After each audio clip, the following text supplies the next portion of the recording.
na muli na ipaawit po yung wala siyang katulad, no, sa ating mga buhay. And dalangin ko, kaya po tayo lahat nandito ngayong umaga, ay upang patuloy na matunghayan, no, yung katotohanan ng ating pong pananampalataya, sama ng inyo-inyong antas ng masasabi ko nga po laging pananampalataya, no, kung kayo baguhan, medyo lumalago na, meron naman po dyan, dapat dun sa kanya ng edad, ng maturity, ay patuloy na sabi nga, nagmi-maintain, no? At hindi nagpapabaya. Kasi balik at balik po si Pastor dun sa mga naging pag-aaral natin noon na kahit matibay po ang iyong pundasyon, dalawa po lagi yun na binabanggit ni Pastor. Kaya ang isang hinirang ng Diyos ay nalilin lang, natatalo ng dyablo, either sa pasimula pa lang, mahina talaga ang kanyang pundasyon. But the other side, Luke 6:46, kung kahit matibay ang iyong pundasyon sa bato, nakatayo ang iyong pundasyon, pero kung ikaw po ay later times magpapabaya, ay nandun po ang matatawag na pagsingit, no, ng dyablo sa ating katatayuan pang-espiritual. Ngayong umaga, muli po kaugnay nung napasimulan, baka kayo po ay mamaya hahabol sa inyong time zone. Nagpasimula po kami, nagpabasa po ako sa ating pong scripture readings ng patungkol po, no, sa verse 4, yung tinagurian na harp. Sa panahon po kasi ni Cora, i-add ko muna itong backgrounder na ito, kahit po ang mga instrumento ay nagpapahayag. Ayan. Kaya sabi nga po ni Cora sa verse 4, ipapahayag ng kanyang harp. So, maliban sa mga lingkod natin ngayong umaga na nagpahayag, no, ng kanilang mga talento, God bless you, no, sa iba't ibang aspeto, tinig, but still, the same aspect yun . Yung, ano ba yung pinapahayag ni Cora ng panahon na yun? Yung kanilang karanasan sa Diyos. Kaya nga, sabi ko nga kay Brother JC kanina, pero hindi yata niya dala yung bago niyang instrumento. Itong instrumento ni Sister, siguro, pahiram muna, Sister Sandra. Huwag kang mag-alala, Sister Sandra, hindi ko to ibabaksak. Bagay ba kay Pastor? Bagay. Kasi, kailangan ng isang pastor may mga ilustrasyon, no? And ngayon pong umaga, awitan ko kayo. Huwag kayong mag-alala. Diyan lang po kayo. Sabi nga, meron pong kasabihan na napakaganda, no? At nung panahon ko po, yan, backgrounder lang. Nung panahon ko po kasi, tulad ni Cora, nakita niya yung buhay sa mundo. And then tapos, sabi ko nga din, medyo may kagalakan ako na gamitin ng isang magandang ilustrasyon, pasimula, para yung mga worship team natin, lalo na si Brother Edmar, pag napalayo ka na, Brother Edmar, bagay itong awit na ito .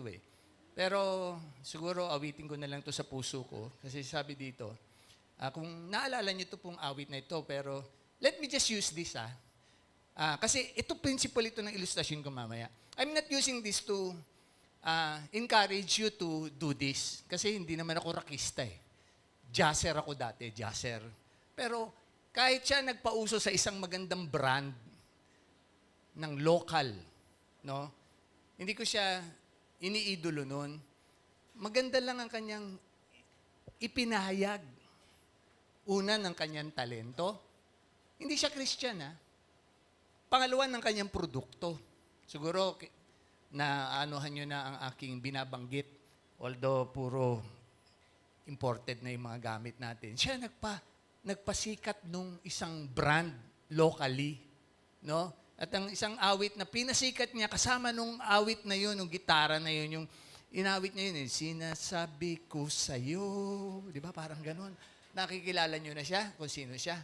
Di ba? Pero, siyempre, lalo na sa mga lilisan, na wala akong daramdamin, di ba?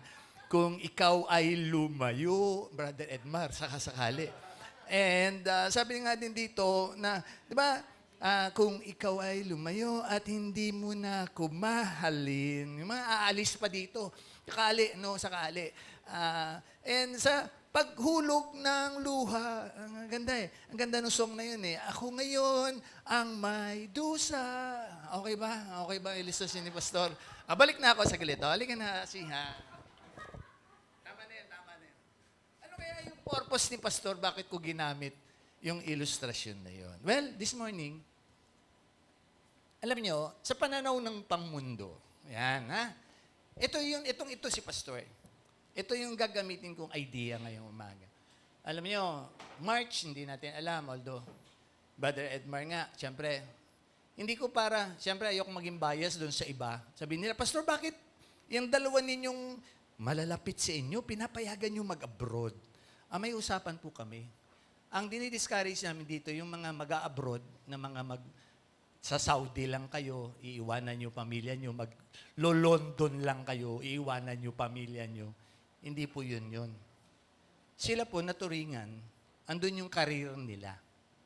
Until such time na kakayanin na po nilang makaipon, although marami pang babayaran si Brother Edmar.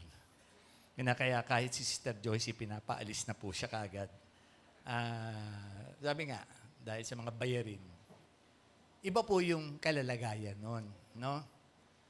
Pero yung mga abroad ka lang, iwanan mo pamilya mo para kumita, yun yung laging sinasabi ni Pastor na ang Diyos ay naririto rin sa Pilipinas, hindi na sa ibang bansa. Mga masasabi pong kasabihan ito. Yan. And alam niyo sa buhay, marami yun eh. Yung pinasimulan na yun ng ilustrasyon ko. Gamitin ko lang, marami pong hindi mga maka-Diyos na mga ipinahayag, no, na mga karanasan nila sa buhay. There are these mga mataterm na kasabihan. Okay? No? And sabi diyan, there are these mga tinatawag na secular proverbs. Yeah, minsan nga, mga Christians pa natin, brethren, nagpo-post pa ng mga ito. Inspirational quotes. Yan. Motivational quotes. Positive quotes. And famous quotes of mga kung sino-sinong sikat na mga tao. No? Mahilig pa yung iba dyan sa ganyan. Yung mga quotes na yan, yung mga kasabihan sa Tagalog. And para daw yun maka-encourage, para daw yun makapagpatatag, para daw yun makapagpaunawa. No? Sabi nila. Yan. Sabi nila. Yan. Kaya nga yung word natin today, hashtag kasabihan. And totoo po yun, no, na hindi natin alisin kung yun ay kaparaanan ng mundo. And tulad nga po, kung mapansin nyo yung awit natin ngayong umaga, para sa ating spiritual, pakiasasin yung mga sarili. Malaya na po kayo. Yeah? Ganda nung awit na yun, ha? Malaya na kayo. No? Lalo na sa kasalanan. Ay, tayo po'y napalaya na. Na dapat, yun yung isang pinagdiriwang natin. Yung mga karanasan natin. Hindi na natin kailangan na mga kung ano-ano pang mga epek-epek, mga hugot lines para tayo ay tumatag, tayo ay lumago sa ating buhay, makaharap, marausan ang mga mahihirap na katotohanan ng buhay. Dito, very clear ang pinapahayag ng ating mga pinagbabatayan ng ating pananampalataya. And syempre, ang aking pinakang key verse, nandun pa rin tayo sa ating tema. Hindi ako nagbabago. Kasi kailangan ko itong patuloy na ipaalaala, lalo na ngayong Marso. Countdown tayo, di ba? Hindi natin talaga alam na ang mga susunod na developments. But ako, na-bless ako eh. Kasi dati, ang pananaw sa kanya, no, isang, let me use the term, no, yun yung image niya eh. Playboy siya kahit matanda na siya. Pero quid daw kayo, ha? Alam ko, hindi magsisisi mga bumoto sa kanya. Kasi pinatutunayan niya ngayon na pag lalaki ka, babae ka, sabi niya doon sa mga kabataan sa kanyang bansa. Tumatayo siya sa dapat na mga katotohanan na pinapaliwanag niya no, na hindi ka na-trap sa katawan na yan. No? Ikaw ay kung anong pagkalikha sa iyo, yun ka. Galing. Natouch ako doon sa development ng kanyang mga pinapahayag ngayon. No? And syempre, hindi yung tatanggapin ng kanilang bansa. Kasi ang kanilang bansa ay punong-puno daw ng, parang Ave Maria, punong-puno ka ng demokrasya. Di ba? Puro demokrasya. Yan po ay inaabuso, no, ng lahi na minana natin. Hindi lang po yan sa aspeto ng ating tao, yung lahi, but yan po ay salinlahi, no? Na ang tao na nga po mula noon, malinlang, ay kung ano-ano na ang mas nais na paniwalaan ng mga kasabihan. Yan. Kaya nga doon ako dumidiin ngayong umaga. Kaugnay pa rin po ito ng isa kong mensahe ng isang linggo, ng mga katotohanan ng buhay sa Diyos. So I hope magre-relate po ako patuloy sa ilang bagay pa. Ayan. At itong ilustrasyon, ugnay na ugnay eh. So, sabi po dito, all these mga quotes, no? Mga secular quotes, ay sinusupersede ng biblical, at sabihin ko nga po yung aking hashtag, truth saying, o yung true saying. Saan ba natin makikita yung word na true saying? Sa verse 9 po ng ating mismong tema. Revelations 19 verse 9. Tingnan niyo po, nakaka-touch eh. Napansin ko din po ito nung ako'y nagsasagsag sa akin din pong mga pagbabasa, na nadaanan ko po ito. Sabi diyan, no, ang napakaganda sa verse 9, and he said unto me, siyempre matapos yung breaking of the bread natin last week, no? Ito po, yung mga makakasalo sa marriage supper, mga servants ni Lord. Ito, sabi niya dito, and he said unto me, these are the true sayings of God. Hanggang sa panahon po pala na yun, ang pagbabatayan, no, ng mga hinirang ng Diyos na kanilang dapat pinaniniwalaan, ay ito lamang. Itong mga tinataguriang true saying, no? True sayings of God. Bakit kaya po? Balik muna ako sa ilang bagay, kaya nga gusto ko po itong pansinin natin lahat. Kaya ako gumamit ng ilustrasyon, iugnay ko po yan mamaya, ha? Hindi ko po yan nakakaligtaan. Sabi po sa mga ilang napakahalagang pangyayari, na kahit na po sa Christian faith, marami pa, kaya nga ginamit ko na yun eh. Yung mga ginagamit nating awit sa bahay, pamilya, yung mga iniidolo-idolo pa natin. Alam nyo, yung kanilang mga paraan, mga kanilang principles, yung mga kanilang pinapamuka sa sangkatauhan, ay pwede ko pong sabihin na hindi na po bagay sa ating mga iniligtas na at hinirang na ng Panginoon. Pansinin natin si Apostol Pablo sa ilang mga talata na ito. Daanan nyo na lang po, Ma'am Jane, pakipost na lang. In 1 Timothy chapter 4:16, di ba? Andiyan yung mga paalaala eh. Tsaka 1 Timothy 5:20. Di ba? Mga paalaala yan na sabi diyan, them that sin rebuke before all, that others also may fear. Di ba? Talagang nagpapaalaala si Apostol Pablo sa mga hinirang ng Diyos, doon sa mga, kung ano pa ang mga ginagawa na hindi na dapat, pinaniniwalaan na hindi na dapat.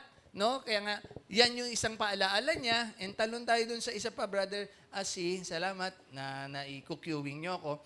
1 Timothy 4:12. Ang sabi diyan, sige, 16 pala, take heed unto thyself and unto the doctrine. Continue in them. Pinaalalahan ni Pablo si Timoteo, no, sa mga pangyayari. And then katulad nung kay Cora, ganun din yung mga pangyayari na ang bansang Israel ay antigas ng ulo. Ano po?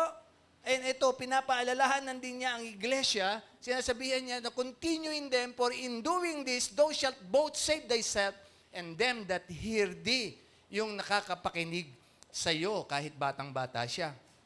And siyempre, andyan din po yung 2 Timothy 4:4. Napakahalaga po nito ng mga paalaala na sabi diyan, they shall turn away their fears from the truth. Marami daw po niyan talaga kahit sa panahon na ito eh. Nalulungkot nga ako eh. Dahil kasi yung isang sikat dati na evangelist, nare-recall ko siya, nagkukwentuhan kami nila Brother Bong, Sister Jane, kilala nila sino binabanggit ko na yun eh. Sikat yun sa US, pero later times bumigay na rin. Kasi yung idolatry niya, hindi niya nakaligtaan. Kasama pa rin siya ng mga grupong nagmumotor, yung mga bikers daw, di ba?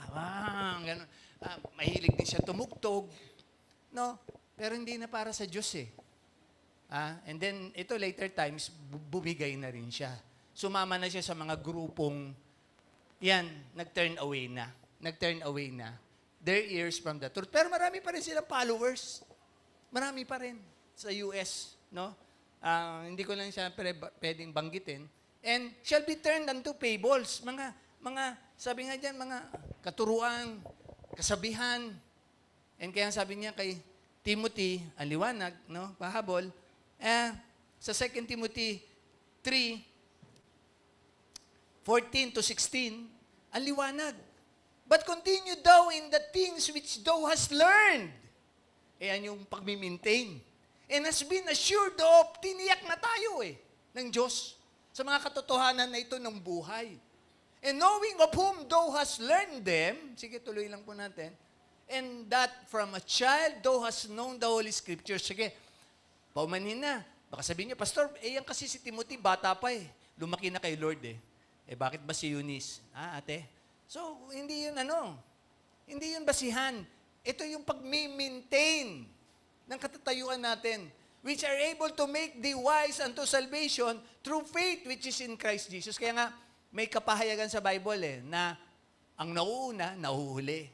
Alam niyo, nahuhuli akong hirangin ng Diyos sa pamilya namin Pero sa umagang ito, after my 34th year, magte-35 ako, God willing, kung aabot pa tayo ng August, ako po ang nauuna ngayon sa katatayuan ko bilang lingkod ng Diyos. No? Nauna yung mga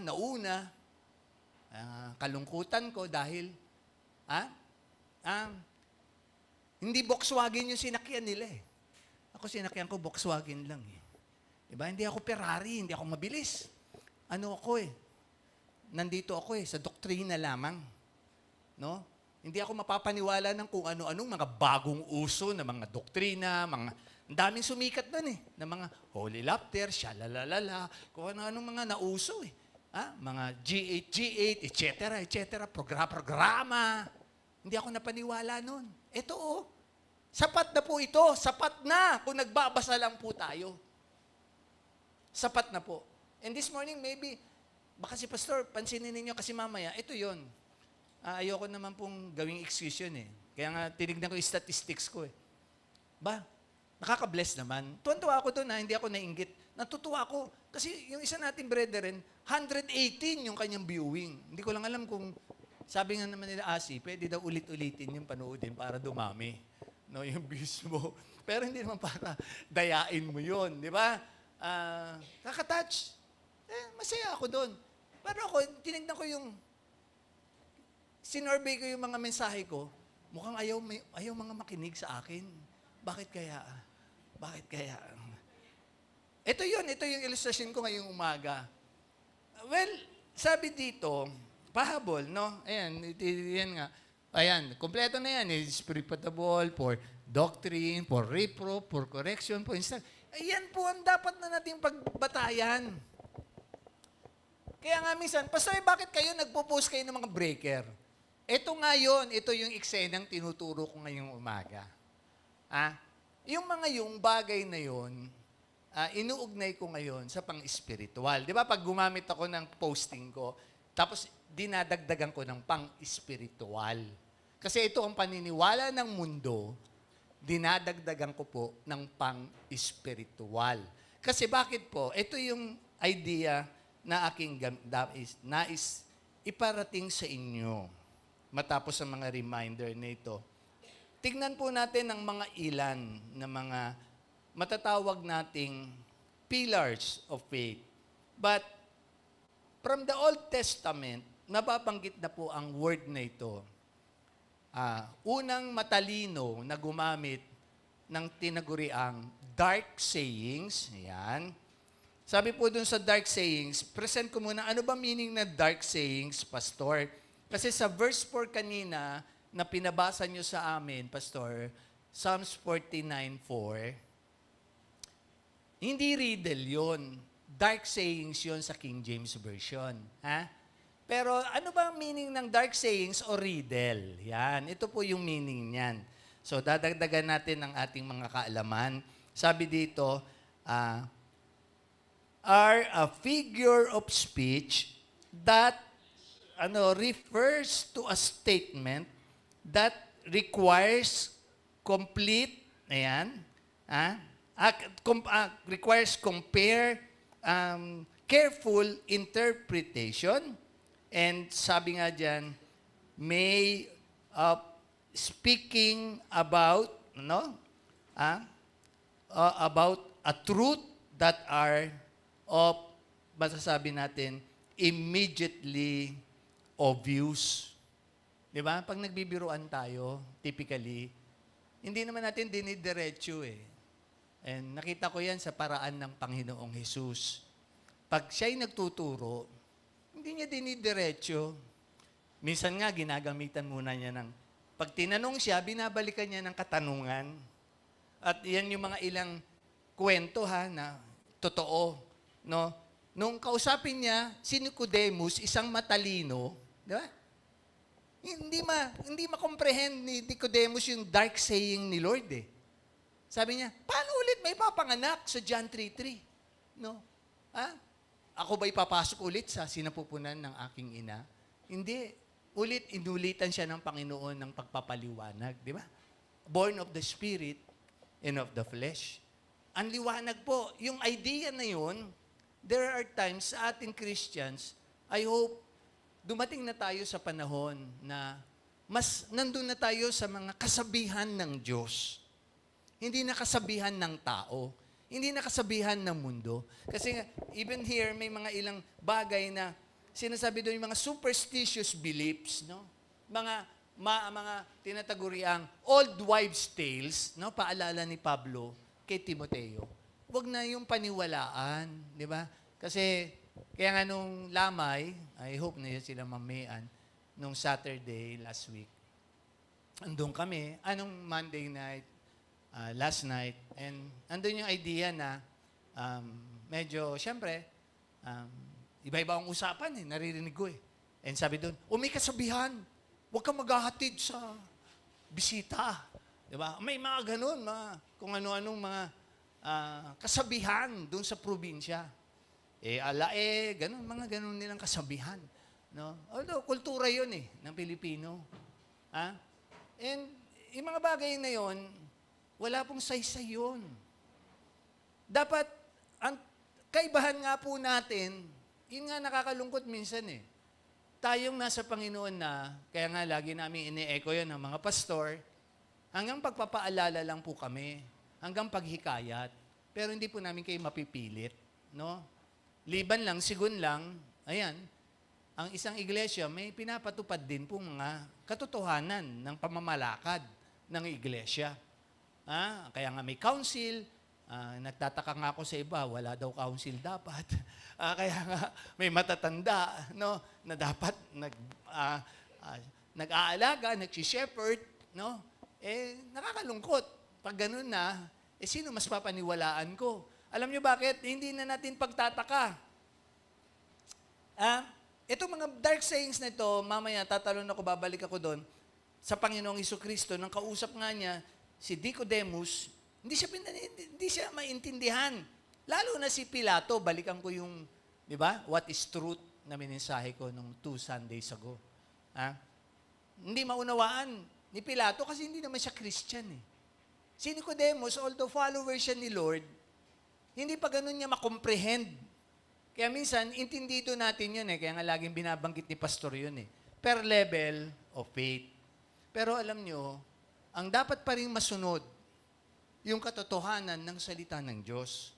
Sino man na nagpapayo sa atin, sino man na nagpapahayag sa atin, ano ba? Yung katulad ni Pablo, ayun, pinapaalalahanan niya si Timoteo. Ganon din, si Pablo, sa pagpapaalala niya, no? Kay Titus, nasa Titus 1 po yan, napakaganda po ng paalalahanan niya, no? Si Titus, sabi niya, kayo ay magpaalaala, Titus, sa mga tiga-Cretan, yung Cretans. At sabi doon, sila ay mga kasi sinungaling. Okay? So, kailangan paalalahanan ni Titus yung mga sinungaling. So, ngayon, kung kayo masasaktan sa term na sinungaling, nakakalungkot yun. Kasi Christian ka na nga naman dapat eh. Di ba? Wala ka na dapat pagsisinungaling. Ha? Pero yung term kong pagsisinungaling, hindi lang yun yung lying lips, but yung way of life natin. No? Madalas, wala pa rin tayo doon sa katotohanan eh, ng pamumuhay. And alam nyo, medyo mainit si pastor ngayon sa pagpapaalala kasi I'm telling you now, paniwalaan nyo to o hindi. Ewan ko kung i-amen kayo. Malapit nang bumalik ang Panginoon. Pa-amen nga po. Ha? Sabi lang ba yan ni pastor? Sabi ng 1 Corinthians 7? No. Says the Lord. Di ba? I am coming back. In Revelations 2:22. And ano po dapat nga ang sagot natin? Amen. Di ba? Yung sa come, Lord Jesus. Amen. Mangyayari na, although, yan nga, nagbibiruan kami kanina dito, saan ka ba abutin na dagat, Brother Edmar? Saka sakali. See you in heaven. Lagi naman yun ang sabi ni pastor eh. Diba? Make sure lang wala tayong mga sin that leads to death. Balanse si pastor, nagpapaalala pa rin ako. Tiyakin lang natin, wala tayong mga sin that leads to death. Para nakakatiyak tayo talaga na tayo paroroon sa ating pong tagapagligtas. No? And here, again, sa pinakamatalino sa kanyang panahon, Proverbs 1:6, si Haring Solomon mismo, sinabi din niya doon sa Proverbs 1:6, to understand the proverb and the interpretation, the words of the wise and their dark sayings. Kailangan mapatunayan mo ito eh. And sila, napatunayan nila sa kanilang mga uri ng buhay ng kanilang kapanahunan. And I hope tayo din po, kaya nga ako, wala ako laging bukang bibig kay Sister Michelle, purihin ng Diyos, salamat sa Diyos, narating natin itong buhay na ito. Di ba kahapon, nasa check-up kami. And ongoing po kami kasi ang hirap magpa-schedule, ang hirap din ng schedule namin sa bahay, kung kailan kami magpapalitan kami. Thank you, Tinang. Paano? Makaraos kami sa schedule namin check-up. And then prayers, kung anong mga resulta. Si Sister Michelle kahapon, may resulta na kagad yung kanyang ultrasound, sabi nung ako din, masaya ako kasi nung nagtutu-D echo ako, medyo share-an ko yung technician. No? Nag-approach ako kasi kung makukuha akong pagkakataon makapag-share ng mga katotohanan ng salita ng Diyos, tulad kanina, yung grab na naman, tulad last Sunday, yung grab, baka nga napagsabihan ko, tapos nagkamali pala ako sa grab. Akala ko bayad na ako. Pero nag-tip naman ako ng sakto lang din pala yung tinip ko. Akala ko nakapag-tip ako ng dinoble ko kasi pinag-intay ko sa Mercury last Sunday. Bumili ako ng gamot eh.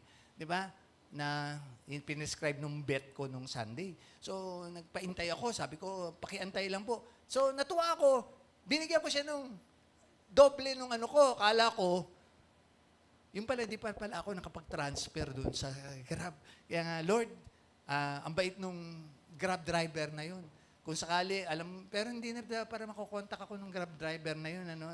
Pero siguro dahil na-sharean ko, nag-agree sa akin, tawag na sa akin, pastor eh.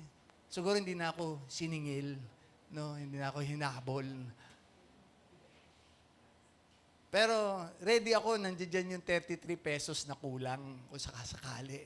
Pero sige lang, kaya nga nagpapaturo ako ngayon kay Eunice kung paano mag-link nung nakontento ako, share ako ng share. Diba? Sayings ba? Sayings, yan. Kaya mga sabi-sabi, yan, nagsasabi ako. And yung chika-chika ko yung to the eco technician. So far, sir, sabi sa akin, nakikita namin po kung ano na resulta dapat, pero dapat ang doktor pa rin magpaliwanag sa inyo. Diba? At kami lang po magsasabi na pag sakaling mayroon talagang diferensya kayo, sasabihan namin kayo kagad, wag po muna kayo umuwi, dumiretso na kayo sa ER. Ay sabi ko naman, siguro naman hindi kami ganun ni Mrs. ko, no? Ay hindi naman po, mukhang okay naman, hayaan niyo na po yung doktor ang tumingin sa inyo. Sister Michelle, may extra kasi yung pina-check sa kanya yung doktora namin. Siguro may pinagdududahan doon sa blood, pina-ultrasound siya. Ayan, may lumabas po siyang findings, so titingnan namin, ay sabi naman ng doktor, magda-diet lang daw si Sister Michelle. Medyo, wag daw lang pababayaan. Yan nga, mayroong papunta sa mild. Yan, fatty liver. See? Yan mga malulusog dyan, ha? Yan, mga idea yan eh. Sayings yan eh, di ba? Na mga diet, mga mantika, mga maalat. Yan pala yung magkukos, no? Ng mga, parang si Brother Edmar ngayon. Naghahabol siya ng kolesterol niya. Pareho lang naman tayo, anak. Kaya yan ng atorvastatin. Kaya yan. Mga, hindi ito medical science, katotohanan. Kailangan mo maggamot. Di ba? Pero sa pang-spiritual, doon ako pumupokus. Yan. Alam nyo, there are these dark sayings na dapat, para bang, sinabi na ito ng matatanda natin dati, na naranasan na nila ito Huwag na tayong magaya. 1 Corinthians 10, Romans 12, huwag nang magaya Kasi, hindi ito makakabuti sa atin. So, pinapaalalahanan tayo ng mga kasabihan na ito ng Bible. Huwag na po tayo magpapaniwala doon sa mga inspirational quotes. Dami pa po ako nakikita nagpo-post ng mga kung ano nung inspirational quotes Make sure, pag nag-post kayo, lagyan nyo ng biblical comparison. Yan. No? Kasi pag doon lang kayo bumase, parang Christian ka na, yun pa pala level mo. Yung mga biblical quotes na yun. And although, totoo din naman yun. I'm sorry, hindi naman ako on that aspect, ha? Kaya nga yung Bibles ninyo, di ba, yan yung basihan daw natin Ang sira-sirang Bible, malinis na Christian. Ang malinis na Bible, maduming Christian. Ano ibig sabihin nun? Yan, mga riddles yan nakukuha niyo na yung idea? Riddles yan Ibig sabihin, hindi ka nagbabasa, kaya malinis yung Bible mo. Di ba? Ako, yun nga, dalawa-dalawa na itong, actually, nung nagsisimula ako sa una kong pagpapastor, ito yun, iuwi ko na nga retired na ito ayusin natin, ano bang magagawa dito? Makeover. Makeover pa ba ang Bible? Diba? Ito namang existing ko ngayon, ganun din. May nagregalo po sa akin ito. 2011 pa po ito. Nandito pa yung dedication nila, nakaka-touch. Diba? Sabi dyan, 2001. November 11, 2001. Yan, di ba? And we love you, Pastor. Nakaka-touch, di ba? As of now, yan. Wasak-wasak na rin yan, di ba? Ano kaya si Pastor? Malinis kaya ako? O maduming Christian?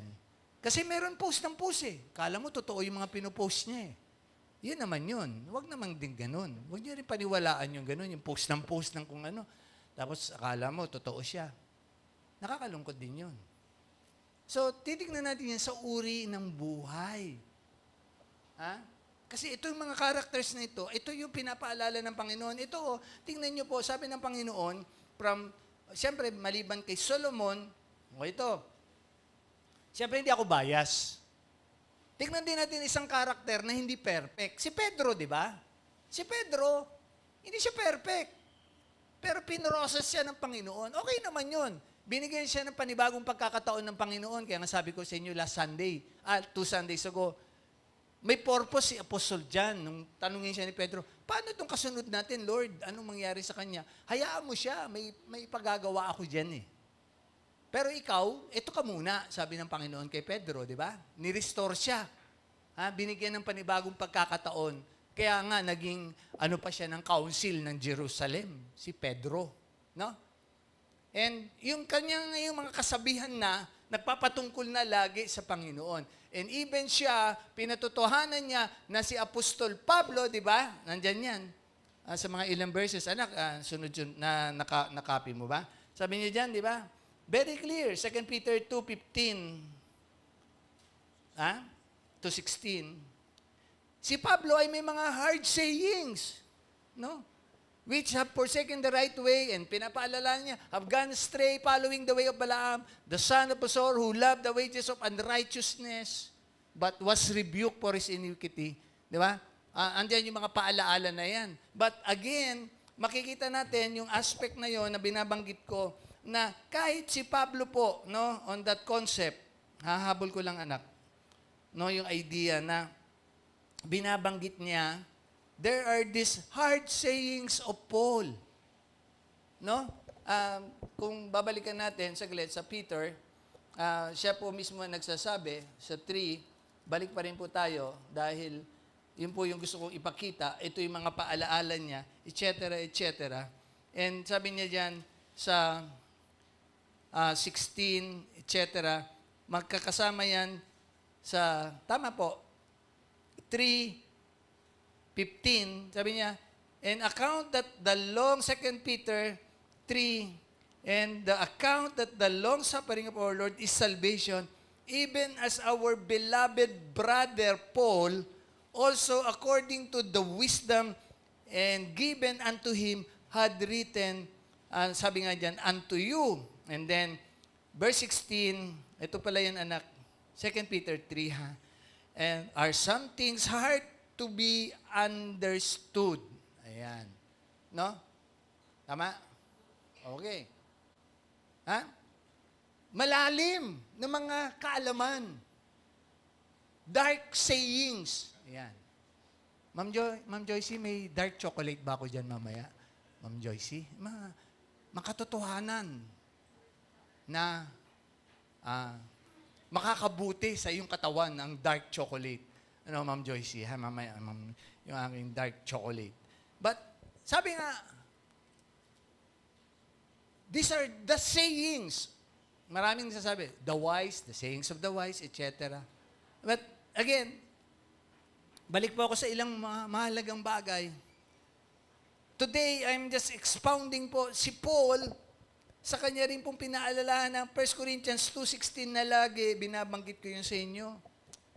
We have now the mind of Christ, sinasabi ni Paul. Hindi lang siya yun. Hindi niya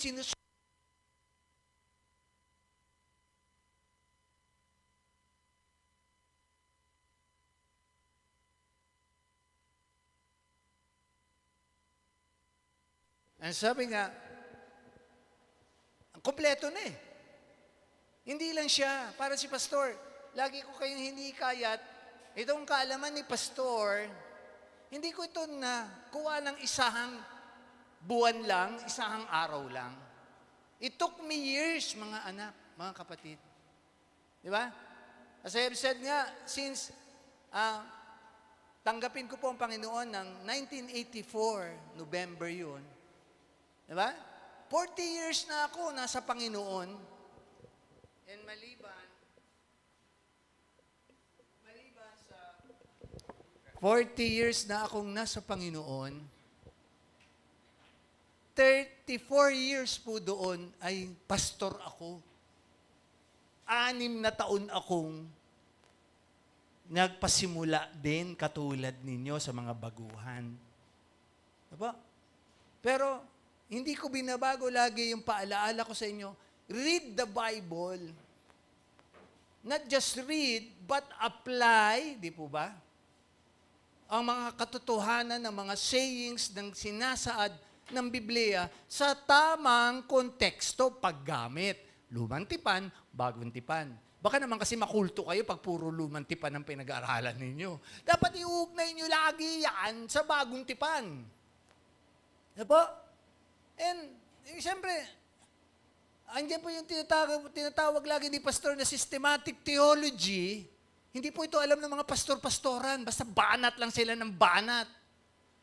Dapat po yan, magkaugnay yan. Mga katotohanan na yun, yung pinapaunawa ko sa inyo ngayon, yung panahon ni Solomon, panahon na ni Pablo, di ba?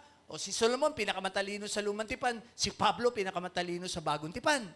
Sila yung mga nakaranas eh.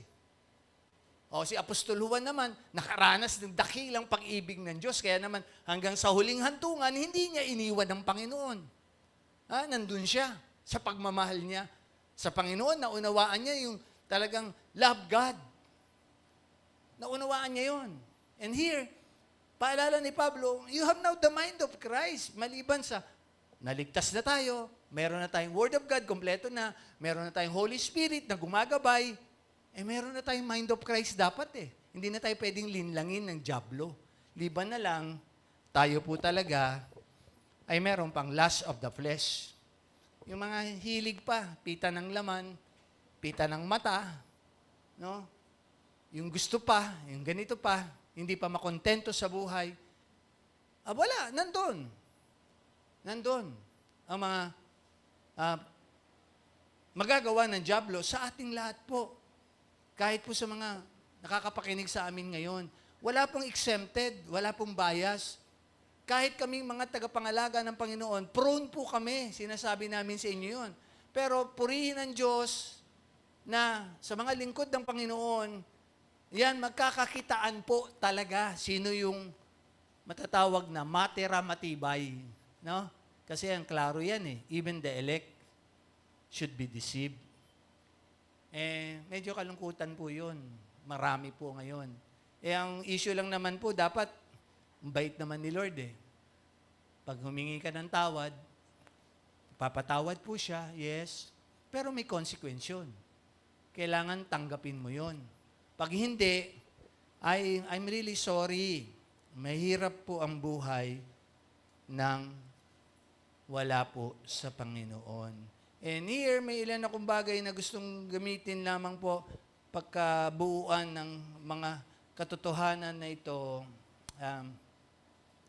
Ito pong dark sayings na binabanggit ni Pastor ay napakahalaga.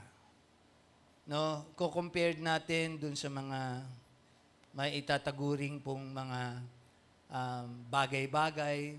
Kaya nga, mga kasabihan, mga sabi-sabi, mas po natin paniwalaan, mas po natin isapamuhay ang mga kasabihan ng Diyos. No? Dahil yun po ang magpapatunay ng ating mga karanasan. Sasampulan ko po kayo ng isang katotohanan. Yan pong binanggit ni Pablo, says I, says the Lord. Totoo po yun may mga ganyan pong issue Si Pastor po lagi, sabi ko nga, nagbabalanse ng mga dapat na pagpapatupad. Marami na akong pina-emphasize sa inyo tungkol sa mga katatayuan ng lingkod ng Panginoon, di ba? Sabi ko nga sa inyo, pag Book of Kings, pag ang isang leader bumaksak na, hindi na siya makakabalik doon sa katatayuan niya. Pwede siya gumampan na lang, umagapay, no? Bilang part ng community na yon, yung si Haring David dapat, kita natin ang buhay. Walang makakapagpilit Hindi ka na kapanipaniwala. Kaya nga lagi ko sinasabi sa inyo yun Dati meron akong kapwa lingkod ng Diyos, nung nandun pa ako sa luma ko pong ministeryo. Mamukat-mukat mo, isa po yun sa naging desisyon ko na pinagbatayan na magpapaalam. Kasi wala naman po talagang perfect ministry. Pero meron pong ministry na may mga bias pa. So, siyempre, sikat siya. Siyempre, malapit siya doon sa pinakang Amerikano naming pinakang pinuno noon. Mamukat-mukat ko, siya pala yung asawa niya ay second wife. Sabi ko, ba't inalaw ito? Kasi ang dahilan niya, Kaya pala pag nagme-mensahe siya lagi, ang mensahe niya lagi, paawa. Ang klaro ng 1 Corinthians 7 habang buhay ang una mong asawa, hindi ka pwedeng mag-asawa. Ha? Pero siya paawa, kasi iniwan ako ng asawa ko, pinindeho ako. Ha? Para i-justify. Maraming ganyan Kristiyano gina-justify pa yung mali. No? Ano ba sinasabi nga ng Bible? Ano ba ang kasabihan ng Bible? That is adultery. Di ba? Yan, mga sample lang po yan. Ang dami natin ganitong mga eksena pa sa buhay-buhay No? Ang mga nangyayari, yung kagustuhan. And then, later times, ganun din nga pala. Hindi nadalawahan ako, nung nakita ko nag-fall down na po yung aming spiritual leader dati, ganun din, immorality, kasi kinunsin din niya di, fall down din po siya, di ba? Fall down siya, nagpaalam na po ako. No? I cannot serve the Lord. Isa kong pinuno ay nandoon sa hindi na siya nararapat sa kanyang katatayuan. Kaya kayo po, not to be biased with you, patunayan nyo lang muna si Pastor Ed nag-immorality. Patunayan nyo muna si Pastor Ed ay wala nga itatakbong pera Ma'am Ningning, di ba? At patunayan nyo muna na tumayo na si Pastor dito at sinabing ako na ang Panginoong Hesukristo, magsialisa na po kayo dito. Diba? Pero kung sinasabi lang ni Pastor, ang gwapo niya, yan, dark sayings yan, dark sayings. Ang gwapo niya, diktador siya, ano pa? Ano pa ang mga paratang sa akin? Diba? Pastor-pastoran, peking pastor, ano pa? Ano pa ang mga paratang sa akin? Addict na pastor,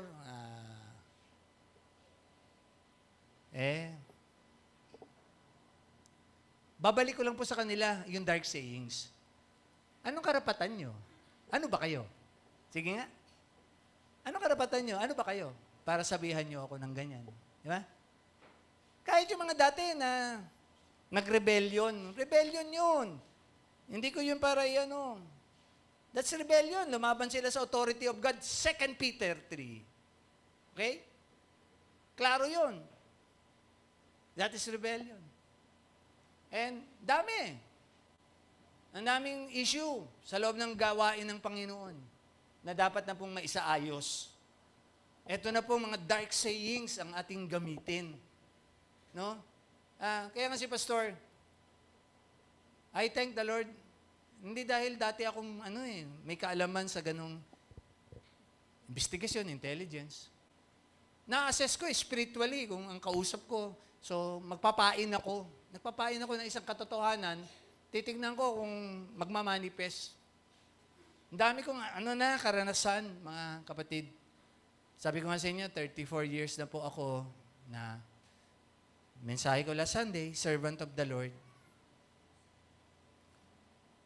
Last Saturday, totoo yun. May panahon din pala nga na i-hold ka ni Lord.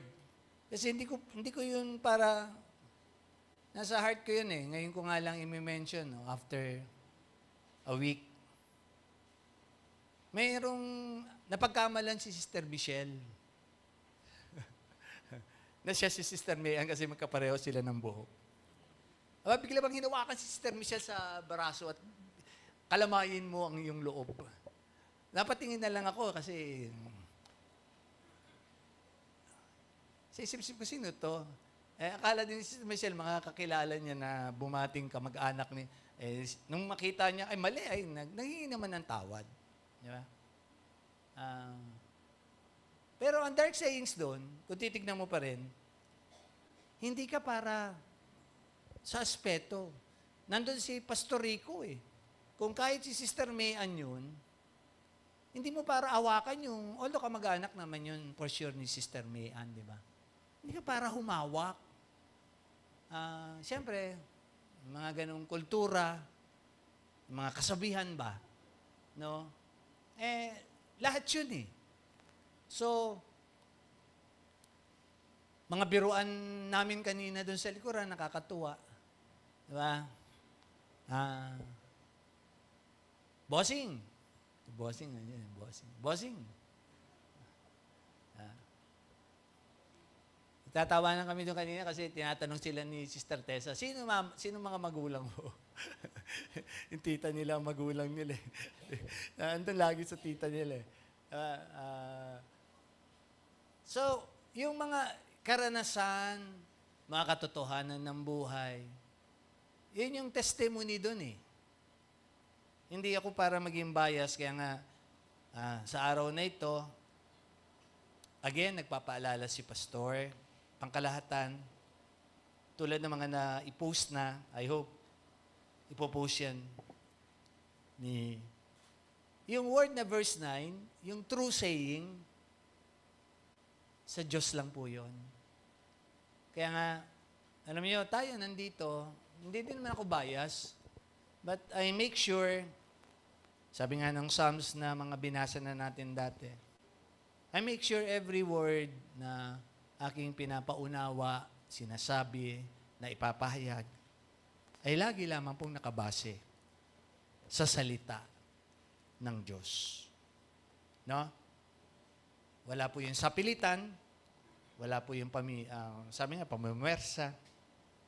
But I always commit that if you hear the Word of God, diba? Kaya nga sabi ni Paul, today is the day of your salvation. Doon yung sa mga bagong hirang ng Diyos. And alam nyo, nung gamitin yun ni Paul sa 2 Corinthians, may paalala yun eh, sa kapwa Christians. Today, mga anak, mga kapatid, mga magulang, kung narinig nyo po ang salita ng Diyos ngayong umaga, kahit matanda na kayong Kristiyano, balikan nyo po yung araw ng kayo ay iligtas ng Panginoon. Kung kayo naman po ay baguhan ngayong umaga, angkinin nyo po ang kaligtasan na yun. Dahil yung Revelations 19:9, katotohanan po yun na mangyayari sa takdang panahon. So, hindi ako bias. Brother Edmar, God bless you, anak ka, kung sakasakali. We will be praying po mamaya kasi pray for Brother Edmar.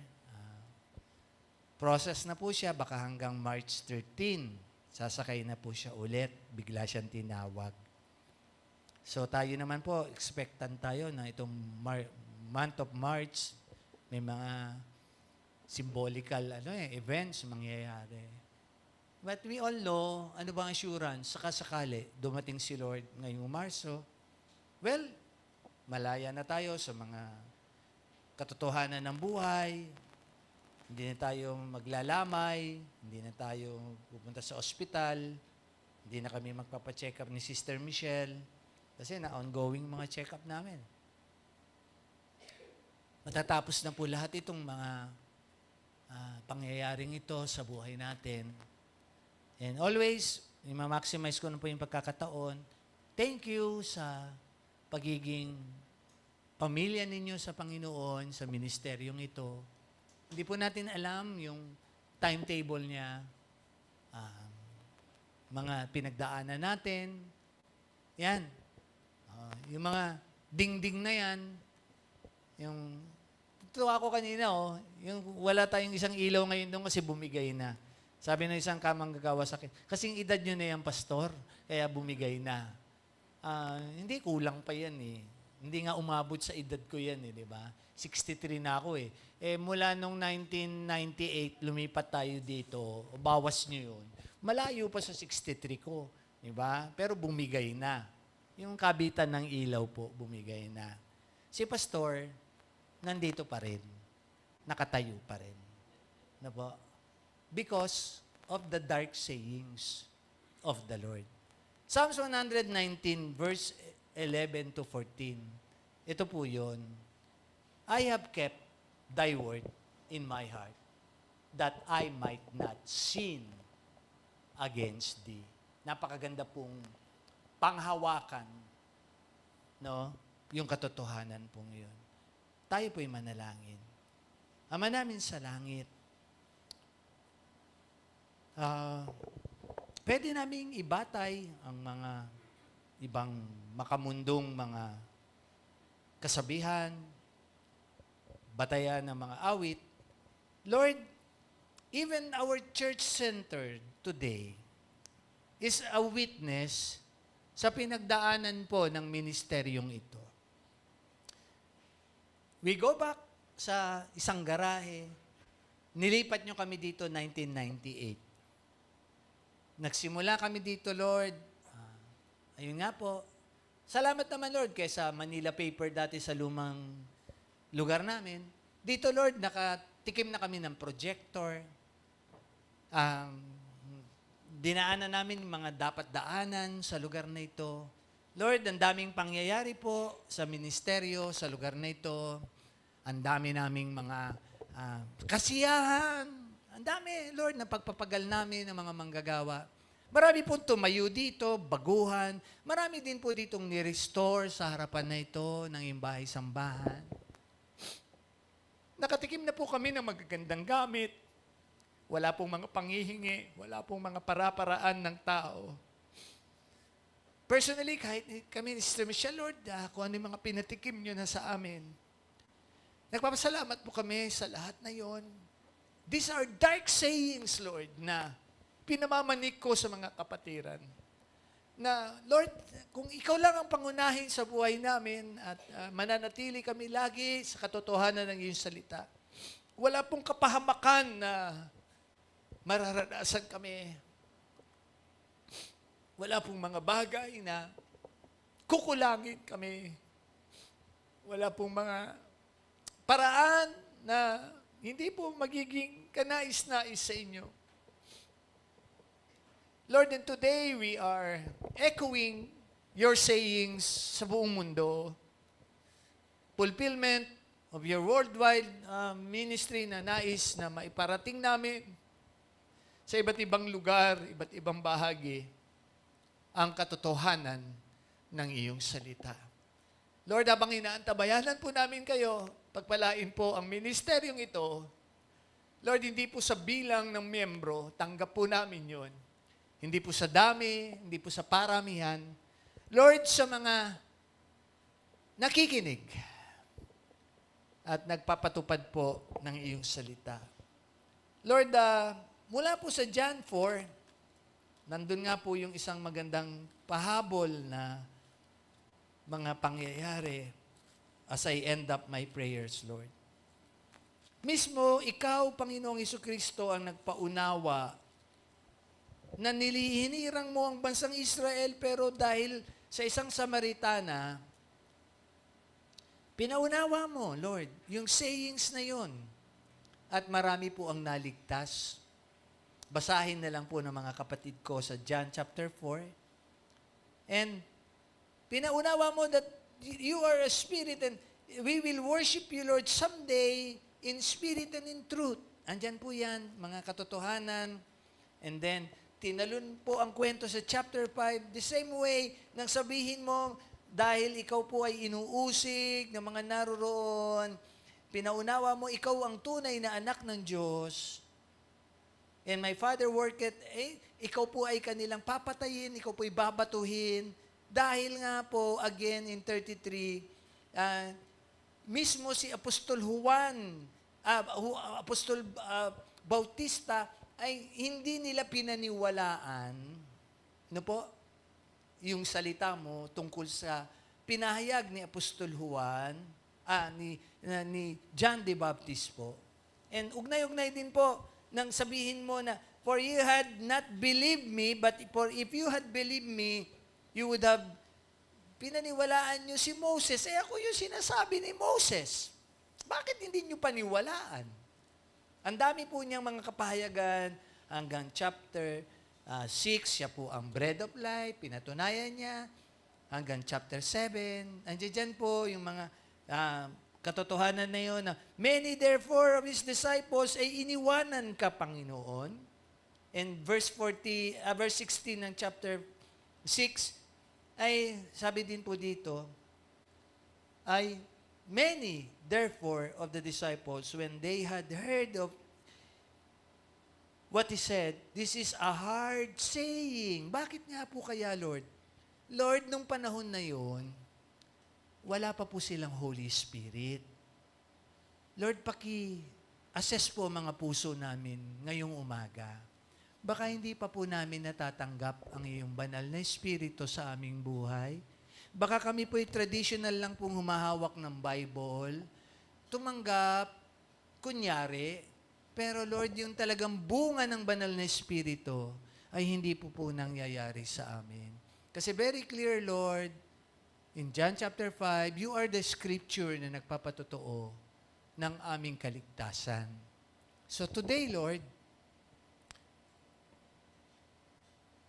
andito po kami lahat sa mga tahanan namin, mga baguhan, mga matatanda na daw po sa pananampalataya. Lord, kung kailangan po, ito po yung oras na pagsisisi, kung kailangan po, pagpapakumbaba. And sakali, Lord, nandun kami sa isang magandang katatayuan. Ang aming pasasalamat sa mga katotohanan po ng iyong salita. Mga kasabihan, ika nga, Lord, na dapat naming panghawakan. In Jesus' name. Amen. Amen. Amen. So, muli po sa